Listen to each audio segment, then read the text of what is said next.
My name is Matthew, 38 years old, and until recently, I thought I had the perfect life with my wife Vanessa. After 5 years of marriage, I was working late on our anniversary, planning to surprise her later that night. Then came her text. "Stuck at work, might be late." Ironically, as I drove home with flowers, I passed Le Chateau, an upscale French restaurant where through the window, I saw my wife laughing with a young man, their fingers intertwined. My world shattered in that moment. Before I continue this story, let me know where you're watching from in the comments below, hit that like button, and subscribe to join me on this journey of betrayal and unexpected strength. I grew up in a middle-class neighborhood in Portland. My parents taught me the value of hard work and perseverance. Dad worked as a high school math teacher, while Mom ran a small bakery. We never had much, but they scraped together enough to help me attend community college. I worked evenings at a local electronics store, fascinated by technology and dreaming of creating something revolutionary. After graduating with my computer science degree, I took a risk that horrified my safety-conscious parents. I turned down 3 stable job offers to start my own software company. The first 2 years were brutal. I lived in a studio apartment with a mattress on the floor, eating ramen noodles while coding 18 hours a day. My first product, a specialized inventory management system, failed spectacularly. The second barely broke even. Everything changed with my third attempt, a cybersecurity solution that caught the attention of several major corporations. By year 5, we had 40 employees. Year 7, over 200.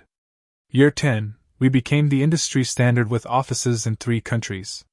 The struggling kid from Portland had built a tech empire valued at over $200 million. I met Vanessa Grant at a tech industry charity gala 7 years ago. She worked in marketing for a competing firm, and I spotted her across the room arguing passionately with the CEO of a major tech conglomerate about their advertising strategy. Her confidence captivated me immediately. With dark hair cascading down her back, intelligent brown eyes, and a smile that lit up her entire face, she was stunning in every sense. When I approached, she recognized me instantly. Matthew Donovan, the security genius himself. Her handshake was firm, professional. Your encryption protocol is brilliant, though your user interface could use some work. Instead of feeling insulted, I laughed. Most people only offered praise, seeking favor with the now successful entrepreneur. Her honesty was refreshing. We spent the entire evening talking, ignoring everyone else. By midnight, I knew she was special. Our courtship moved quickly. Weekend trips to wine country, theater nights in New York, hiking in Colorado. 3 months later, I told her I loved her during a rainstorm in Seattle. 6 months in, I proposed on a private beach in Maui. She cried when she said yes. The wedding was everything Vanessa wanted. 300 guests, renowned chef, cascade of white roses, and a 10-piece orchestra. I happily paid for it all, wanting to give her the fairy tale she described dreaming about since childhood. Her father, a traditional man who initially distrusted my new money success, finally embraced me at the reception. "Take care of my princess," he whispered. The first 3 years of marriage felt perfect. We traveled extensively, worked hard at our respective careers, and created a beautiful home together. Vanessa eventually left her company to start her own marketing consultancy, which grew rapidly with her talent and my connections. We discussed having children but decided to wait until her business stabilized. Looking back, the changes began subtly about 6 months ago. Vanessa started working later, claiming new demanding clients required evening meetings. She revamped her wardrobe, adding more stylish, youthful pieces. A sudden interest in fitness had her joining an upscale gym, attending classes 4 times weekly. When I mentioned these changes, she kissed my cheek and said, "Just trying to keep things exciting for you." I never suspected infidelity. Not once. We still had date nights, intimate moments, and long conversations about the future. Perhaps I was blind, or perhaps I trusted too completely. Either way, I missed the signs while focusing on growing my company to new heights. My newest security project demanded intense attention, often keeping me at the office until 9 or 10 at night. Vanessa seemed understanding, bringing dinner occasionally or sending supportive texts. I felt guilty about the time away, especially as our 5th anniversary approached. To compensate, I planned something extraordinary. A second honeymoon, 30 days across Italy, Greece, and France, staying in exclusive villas and historic castles. I arranged coverage at work, secretly contacted her assistant to clear her schedule, and purchased beautiful luggage with her initials. The envelope with first-class tickets waited in my desk drawer, ready for our anniversary dinner. Our wedding date held special significance for both of us. May 12th was when we first met, when I proposed, and subsequently when we married. Vanessa always claimed it was her lucky number. "Everything important happens on the 12th," she often said. The irony that everything would fall apart on this same date never occurred to me until too late. Anniversary morning arrived bright and clear. I woke early, kissing Vanessa before she headed to the gym, promising a special evening ahead. She smiled, squeezing my hand. "5 amazing years," she said. "I love you." I watched her leave, completely unaware it would be the last normal moment of our marriage. At the office, I struggled to focus. My executive assistant, Sharon, noticed my distraction and laughed. "The big boss is lovesick today." She helped me reschedule afternoon meetings, knowing about my anniversary surprise. "Get out of here by 3, she insisted. "Romance waits for no spreadsheet." I left early as instructed, stopping first at Vanessa's favorite florist. They had prepared an extravagant arrangement of stargazer lilies and roses, her favorites since our first date. Next came the specialty wine shop for a bottle of Chateau Margaux, vintage from the year we met. Finally, I visited an exclusive jewelry store to pick up my main gift, a platinum bracelet with 5 sapphires representing our years together. Just after 4, Vanessa texted, "Stuck at work. Big client emergency. Might be very late. So sorry." My heart sank slightly, but I understood. Client emergencies happened in both our businesses. "No worry," I replied. "Let me know when you're heading home. Love you." After a moment of disappointment, inspiration struck. I would surprise her at her office with champagne and flowers, giving her a romantic break before she continued working. Her dedicated work ethic was something I had always admired. The least I could do was acknowledge her effort with a brief celebration. Vanessa's office occupied the 10th floor of a downtown building, about 20 minutes from our home. I drove through early evening traffic, gifts arranged carefully on the passenger seat. The route took me past several upscale restaurants, including Le Chateau, an exclusive French establishment where we had celebrated our 3rd anniversary. As I waited at a red light across from the restaurant, something caught my eye. A familiar burgundy dress, the one I had complimented Vanessa on just last week. My wife sat at a window table, glass of wine in hand, laughing with someone across from her. The light turned green, but I remained frozen, cars honking behind me. I pulled into the nearest parking space, hands shaking as I turned off the engine. Surely there was an explanation. A client meeting over dinner, perhaps.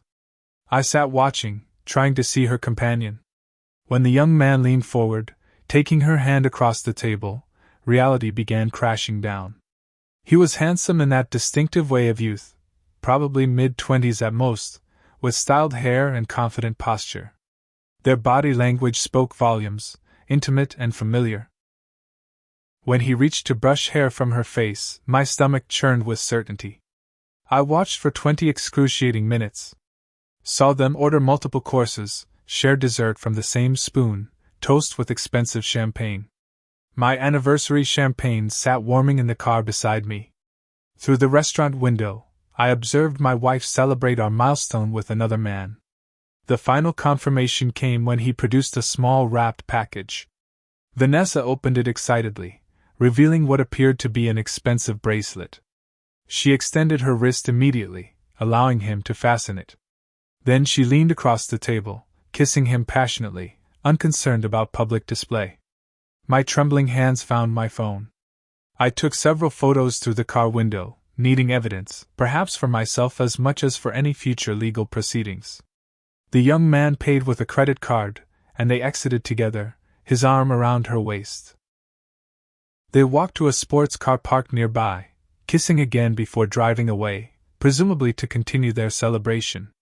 I sat motionless long after they disappeared, restaurant patrons coming and going around me. The flowers beside me seemed to wilt in synchronicity with my marriage. The expensive wine, carefully selected, now tasted bitter in my imagination.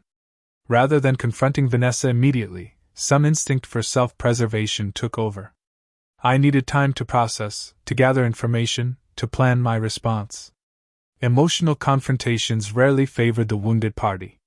So I started my car and drove home, anniversary gifts still perfectly arranged beside me, mocking what I had believed about my life just hours earlier. Our house, a contemporary 4-bedroom in an exclusive neighborhood, had always represented our success together. Tonight, it felt like a stage set, beautiful but ultimately fake.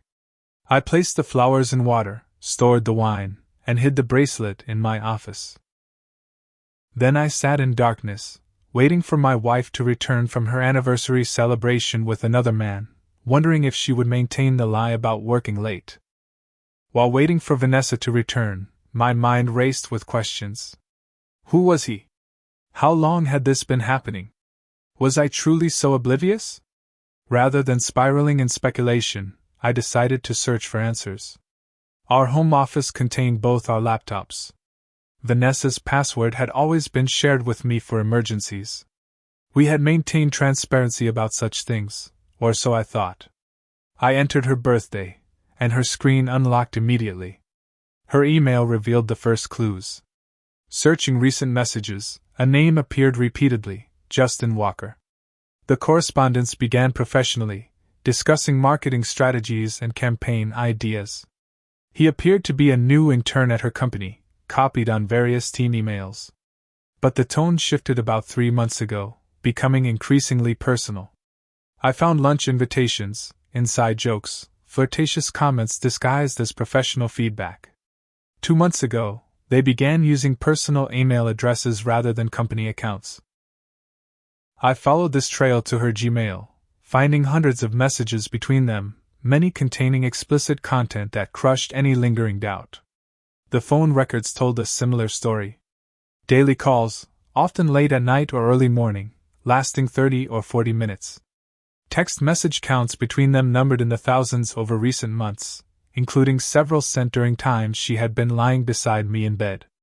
Our shared credit card statements provided a timeline of betrayal. Dinner receipts from restaurants across town, hotel charges during days she claimed to be at business conferences, gift purchases from high-end stores. A reservation confirmation for Le Chateau appeared in her email, made 3 weeks ago specifically for our anniversary night. Methodically, I pieced together details about Justin. Social media revealed a 20-year-old marketing student, recently hired as an intern at Vanessa's company. Almost 2 decades my junior, his profile showcased an athletic build, fashionable lifestyle, and ambitious career goals. Recent photos showed subtle hints of expensive gifts, likely financed by my wife with our joint funds. Our home security system provided the most disturbing evidence. Checking footage from days I had traveled for business, I discovered Justin had visited our home multiple times. Vanessa had entertained her lover in our bed, their arrivals and departures clearly timestamped in the system I had installed for our protection. The deepest cut came from a hidden folder on her laptop, containing intimate photos and videos of them together. Some were taken in hotel rooms, others in our house, even in our bedroom. The timestamps confirmed a 3-month physical affair, though the emotional infidelity had clearly begun earlier. Financial records revealed more concerning patterns. Vanessa had recently opened a separate checking account, transferring small amounts regularly from our joint account. The cumulative sum approached $30,000, withdrawn gradually to avoid my notice. Credit card statements showed lavish gifts purchased for Justin, weekend getaways, and expensive dinners, all while she claimed to be working or with friends. In her personal calendar, I found notes about Justin's class schedule, his favorite restaurants, even reminders about his mother's birthday. The level of emotional investment stunned me.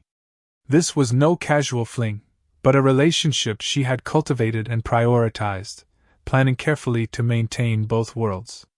Text messages between them revealed the most painful insights. "Matthew suspects nothing," she had written recently. "He's too wrapped up in his company to notice." Justin responded, "Good thing he's clueless. Makes things easier for us." They discuss future plans, weekend trips, even fantasies about building a life together once they figured out the money situation. Several messages mocked my trusting nature and work ethic. "He thinks I'm at a client dinner right now." One text read, "Sent during our recent date night. Meanwhile, I'm thinking about last night with you." The casual cruelty shocked me more than the deception itself. The anniversary planning appeared repeatedly in their communications. Justin had suggested the French restaurant, knowing its significance to our marriage. Vanessa agreed enthusiastically, seeming to enjoy the thrill of celebrating with her lover on the same day. They had coordinated her work emergency excuse days in advance, planning to meet at her office afterward to continue their evening privately. 4 hours into my investigation, I sat surrounded by undeniable proof that my marriage had been an illusion for months. The woman I trusted completely had systematically deceived me while sharing the most intimate details of our life with a college student barely old enough to drink legally. Around 1 a.m, I reached emotional overload. Alone in our home office, surrounded by evidence of betrayal, something broke inside me. For the first time since my father's death, I sobbed uncontrollably. Years of built trust, future plans, and shared dreams collapsed around me. The life I thought we were building had never truly existed. When the tears finally subsided, an unexpected calm replaced them. The path forward suddenly appeared with surprising clarity. This would not destroy me. I had built a company from nothing, overcome countless obstacles, and reinvented myself before. I could do it again, without Vanessa. By 2 a.m, emotional devastation had transformed into strategic thinking. The businessman in me took control, approaching this personal catastrophe with the same methodical problem-solving I applied to company challenges. First priority, protect myself legally and financially. I called Richard Powell, my attorney and longtime friend, despite the late hour. He answered groggily but became instantly alert when I explained the situation. "Do nothing rash," he advised. "Document everything. Forward all evidence to my secure server immediately." While continuing to talk, I began transferring files, photos, and screenshots to his office system. Richard explained California's community property laws, noting that any assets acquired during marriage would typically be divided equally, regardless of infidelity. However, assets I owned prior to marriage or inherited could potentially remain separate property if they had been properly maintained as such. This reminded me of something critical. 3 years before meeting Vanessa, I had purchased a property outside the city, a secluded mansion on 10 acres overlooking the ocean. The real estate agent called it an executive retreat, but I saw it as eventual family home. After our wedding, we discussed moving there, but Vanessa preferred our city residence for its proximity to restaurants, shopping, and her office. The mansion remained furnished but largely unused, maintained by a caretaker couple who lived in the guest house. The Harrison property was never commingled with marital assets, Richard confirmed after checking his records. "You purchased it outright before meeting Vanessa, maintained it separately, and never transferred title. It remains your separate property." My next call went to Bradley Simmons, my financial advisor, who agreed to meet first thing morning. "I'll prepare documentation of all separate property assets and review account access," he promised. "We'll implement financial protective measures within legal boundaries." With these professional supports engaged, I called Thomas and Margaret Cooper, the caretakers at the mansion. Though apologetic about the hour, I explained I needed the main house prepared immediately. Thomas, always efficient, asked minimal questions. "We'll have everything ready within 2 hours, sir. Will you need anything specific prepared?" While Vanessa remained out with Justin, I packed methodically. Clothing, personal items, family photographs. My grandmother's watch, gifted before her death. The first dollar I earned from my company, framed in my home office. Essential documents from our fireproof safe. I took nothing purchased jointly, nothing that could be contested. I transferred a legally appropriate amount from our joint accounts to my separate business account, leaving the majority untouched for now. The funds I moved represented income from my separate property investments, which Richard confirmed I could legitimately reclaim. In the kitchen, I prepared coffee and composed a brief letter explaining that I knew about the affair, had evidence, and needed space. I requested she not contact me directly but through Richard, whose business card I attached. The tone remained remarkably calm, neither accusatory nor emotional, simply stating facts and boundaries. As a final gesture, I removed my wedding ring, placing it on the dining table beside the letter.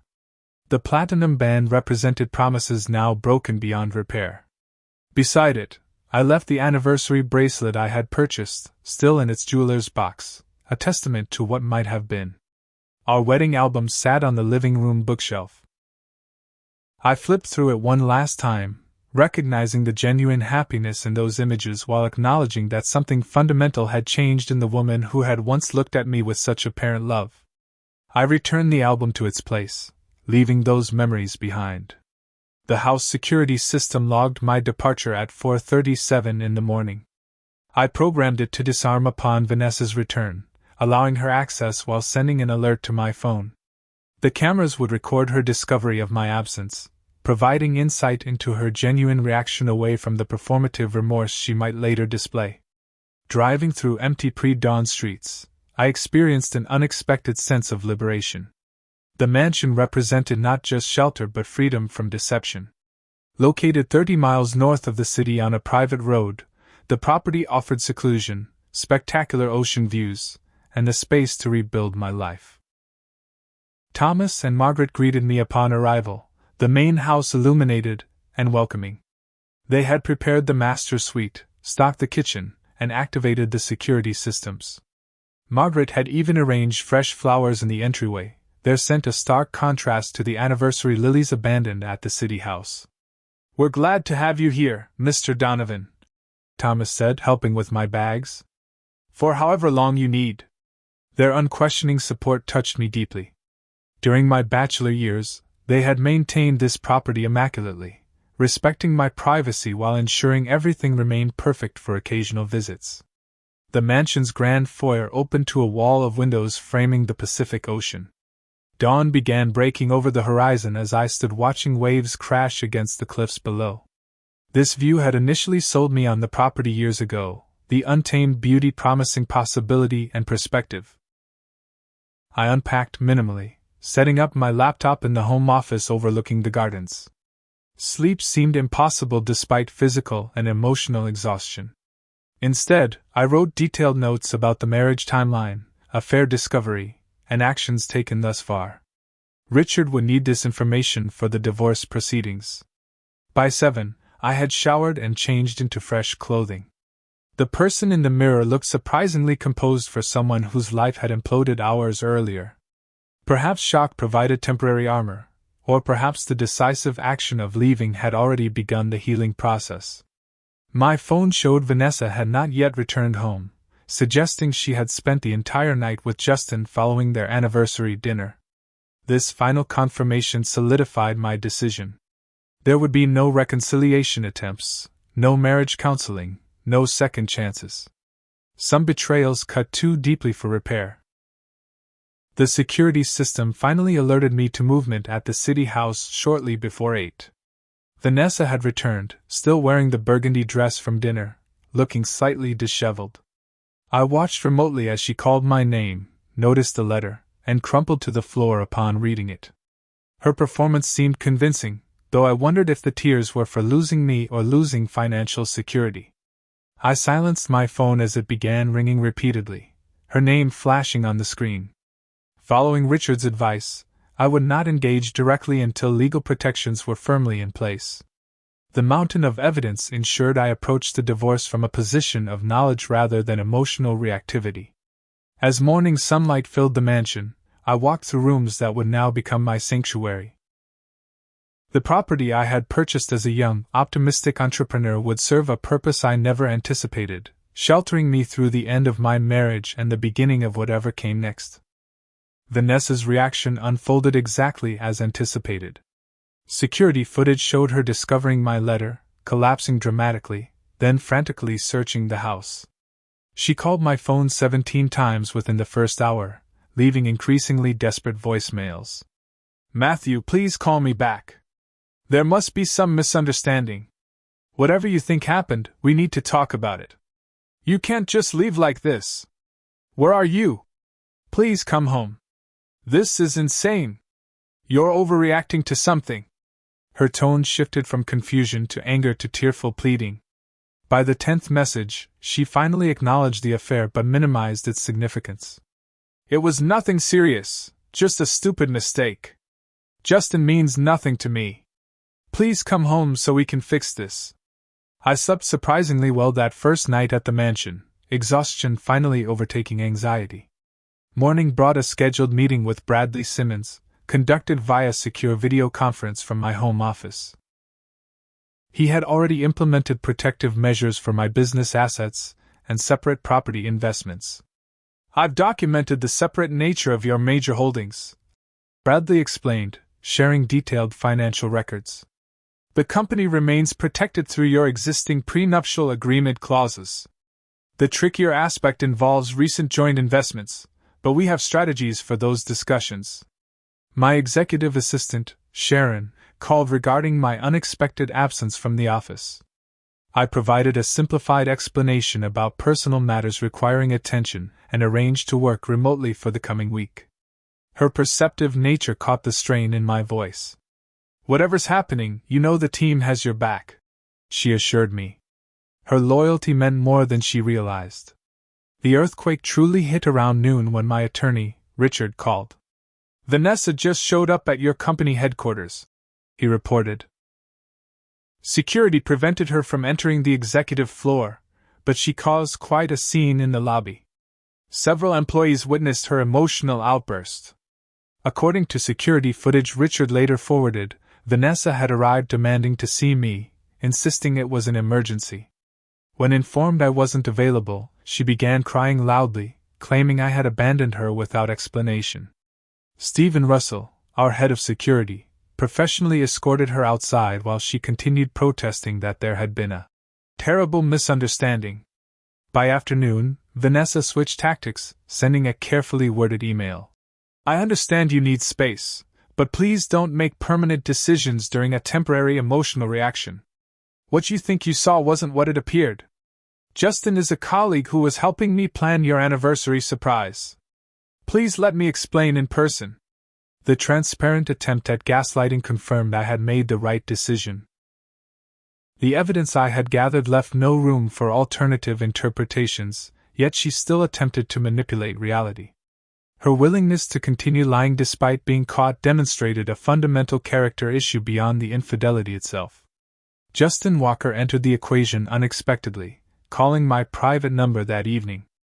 How he obtained it remained unclear, likely through Vanessa's phone. His voice sounded younger than expected, nervous but determined.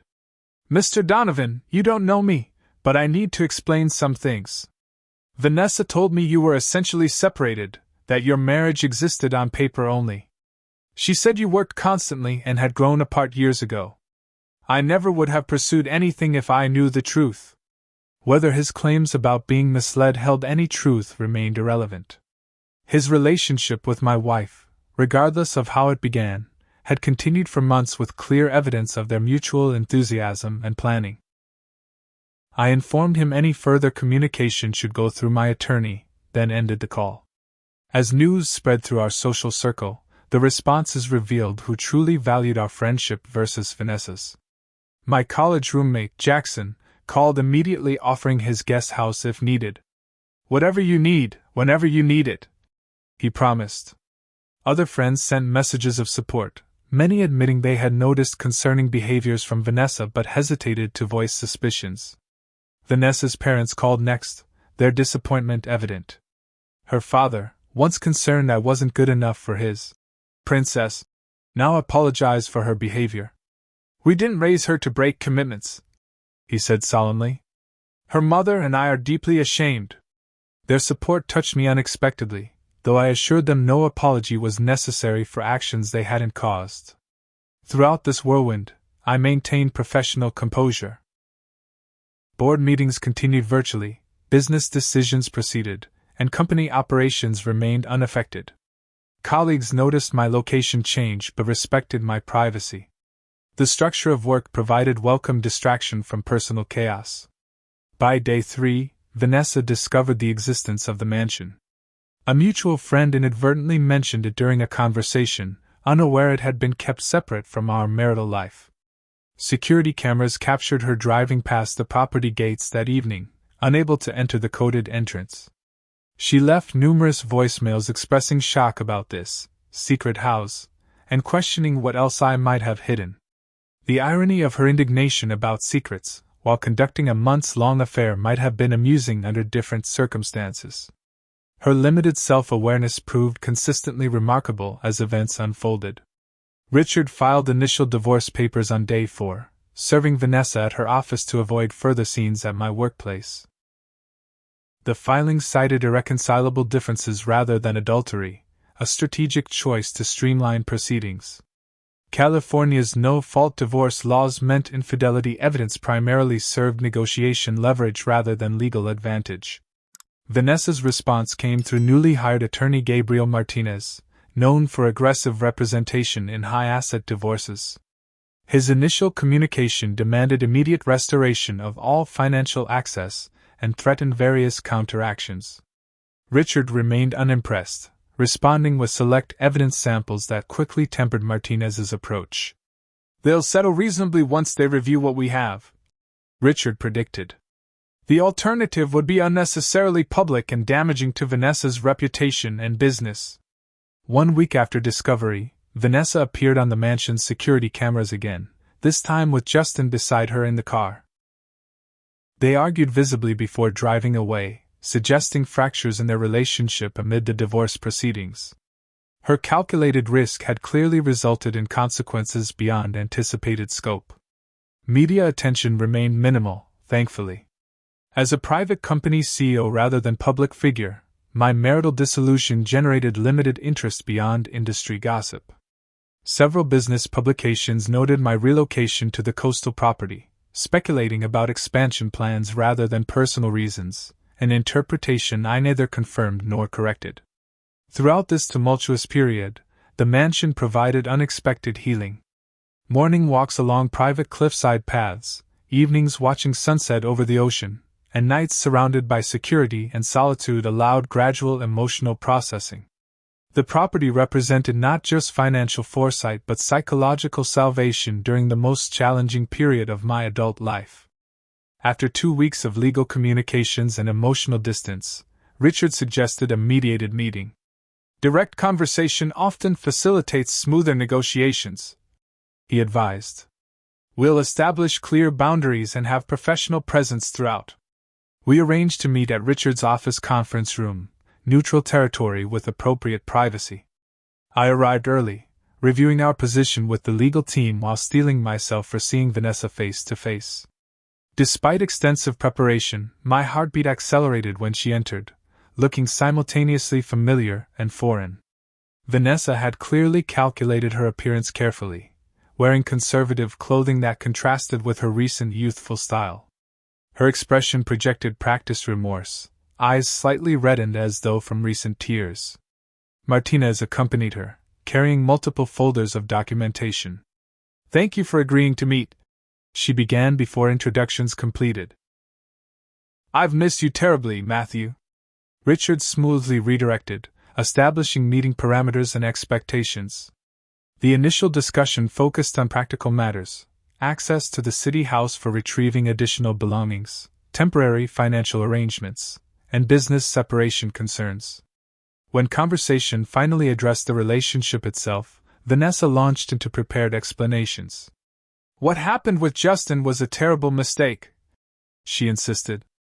"I was feeling neglected with your constant work focus. He paid attention when you were always absent. It meant nothing serious, just flattering distraction during a difficult period. The blame-shifting attempt might once have sparked guilt, but evidence contradicted her narrative entirely. The affair had begun during periods when I had actively prioritized our relationship, planning weekend getaways and regular date nights. Her detailed communications with Justin revealed enthusiasm rather than reluctance, planning rather than circumstance. The affair itself, while painful, isn't the primary issue, I responded calmly.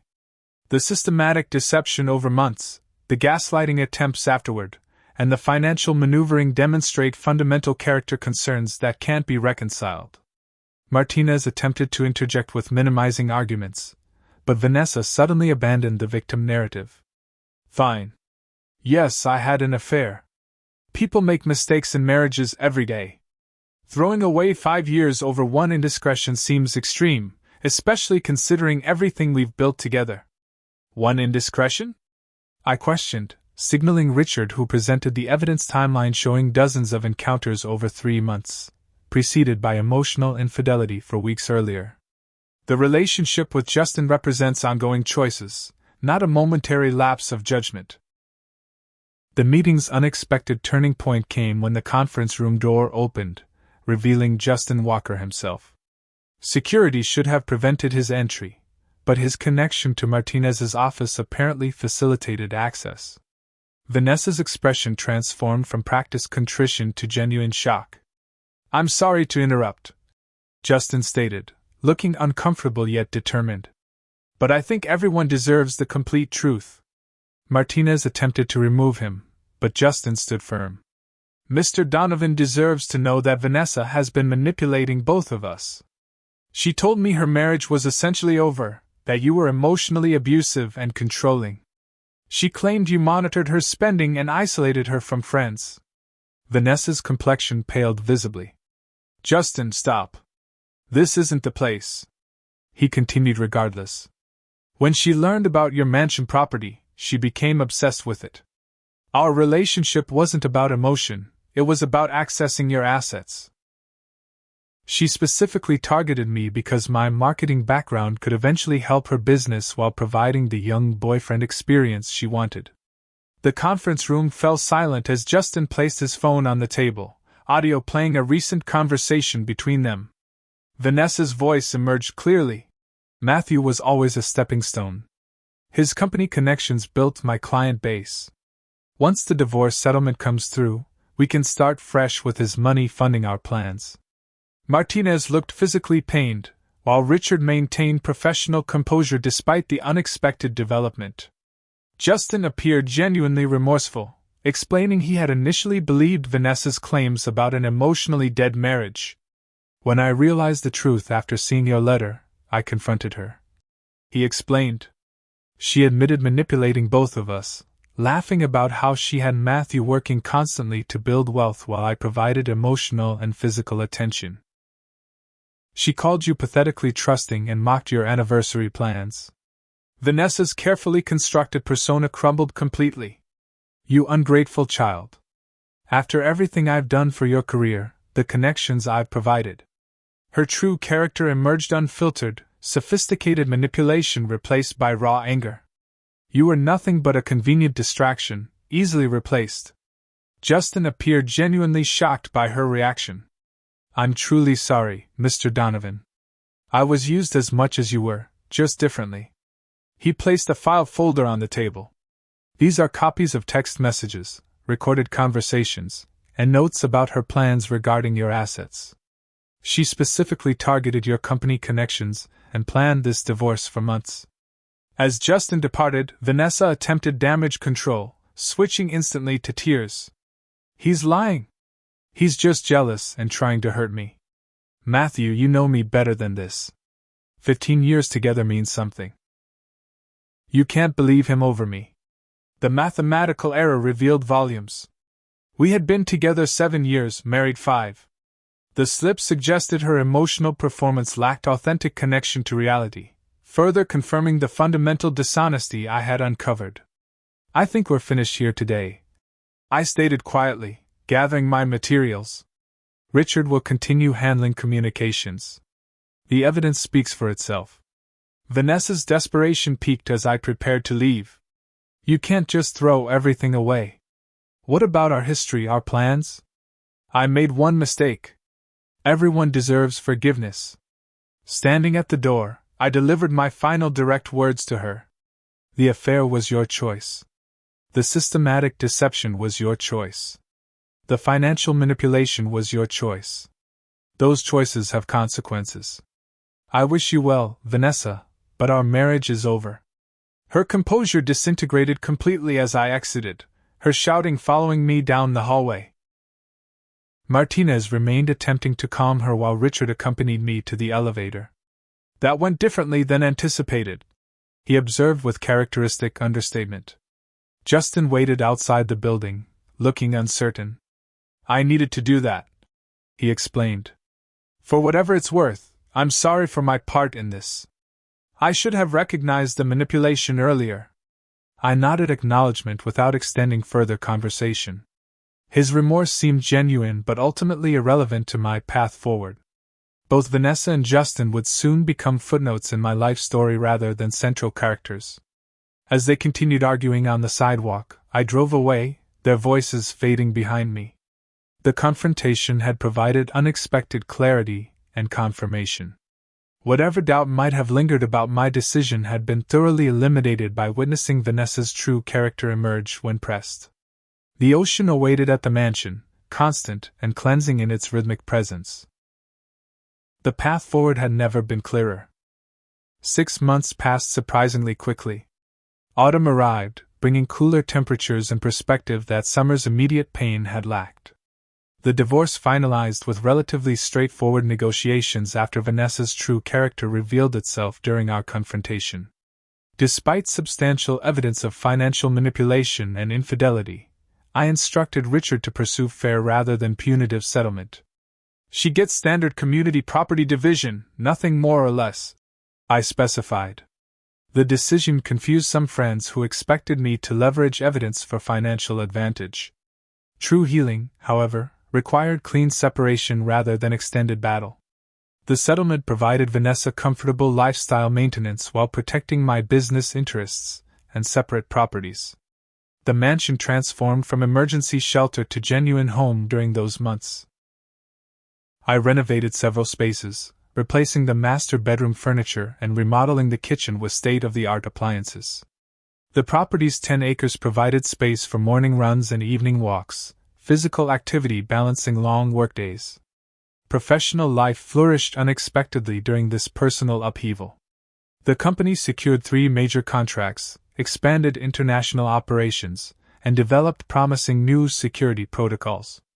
Colleagues commented on my renewed focus and innovation, unaware that work provided welcome structure amid personal reconstruction.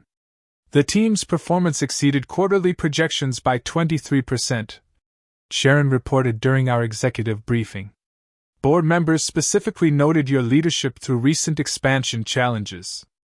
The professional success felt validating but secondary to personal growth occurring simultaneously.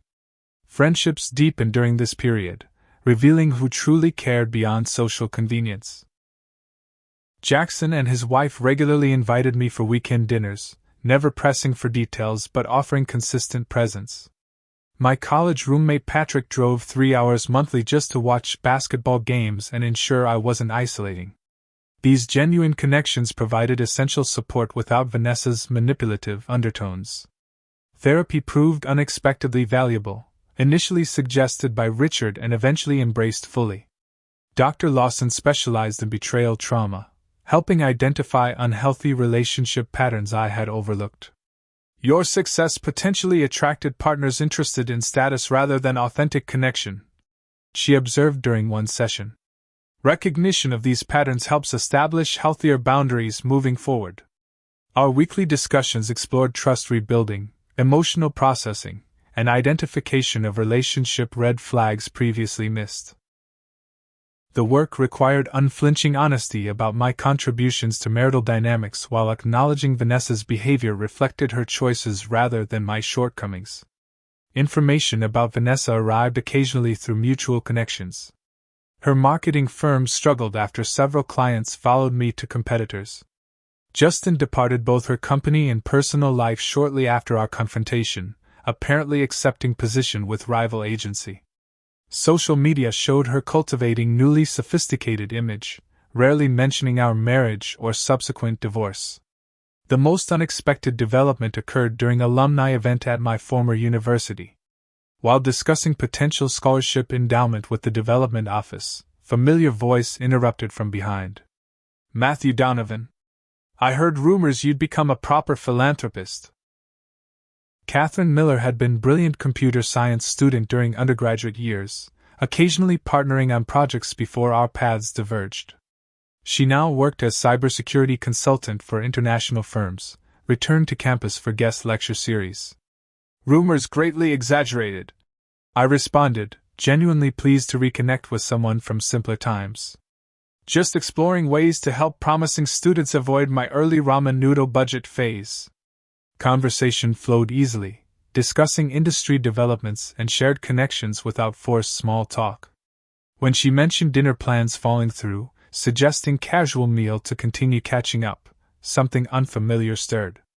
Not romantic pressure or expectation, but simple enjoyment of authentic connection.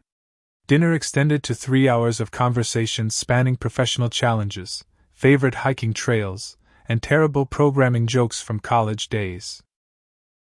Catherine demonstrated refreshing directness, asking about my divorce after mentioning she had heard through alumni network.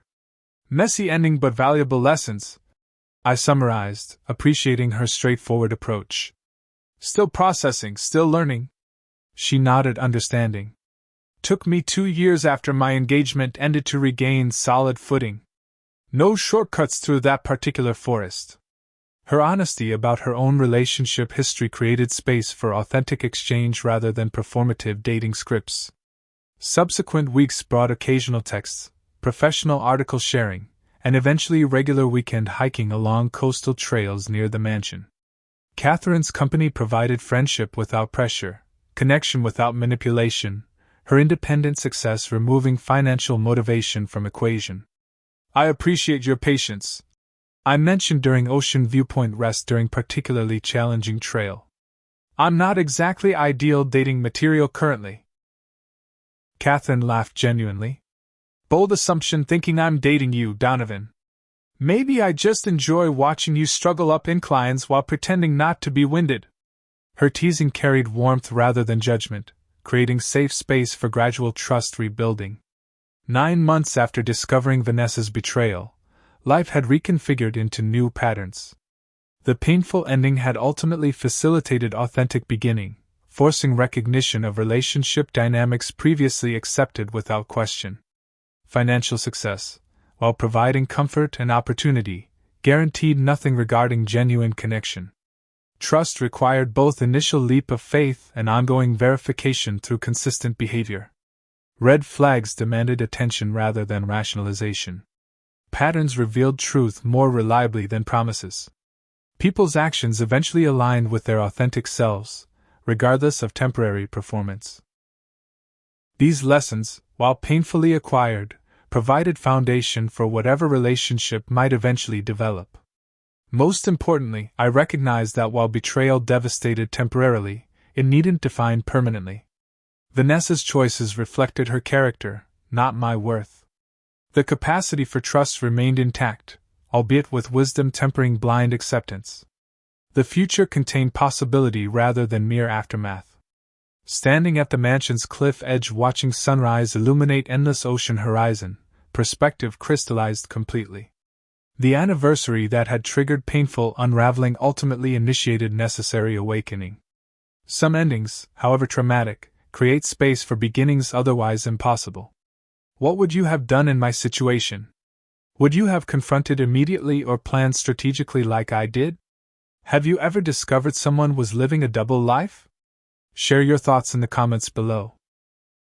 If this story resonated with you, please like, subscribe, and share with someone who might need to hear that even the most painful endings can lead to new beginnings. Thank you for joining me on this journey of betrayal, strength, and ultimate healing. Remember, sometimes the darkest moments reveal our greatest capacity for growth.